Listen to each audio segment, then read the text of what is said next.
Dawiyah Zaida, putri dari Elvi Sukaesih, mengungkap penyesalan atas perbuatannya yang menyalahgunakan narkoba pada beberapa waktu lalu. Penyesalan itu muncul karena dirinya merasa telah mencoreng nama baik Elvi Sukaesih.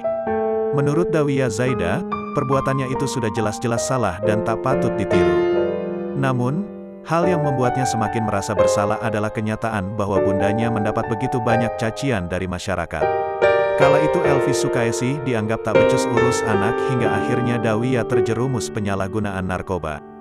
Dawiyah Zaida kemudian menekankan kepada warganet bahwa sang ibu telah membesarkan anak-anaknya dengan baik.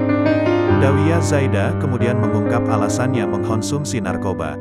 Ternyata Dawiyah Zaida merasa cukup tertekan tatkala sang mama Elvi Sukaesih selalu memintanya untuk diet. Dawiyah pun menceritakan bagaimana sang mama memohon kepadanya untuk mengecilkan badan karena khawatir dengan olokan dan cibiran.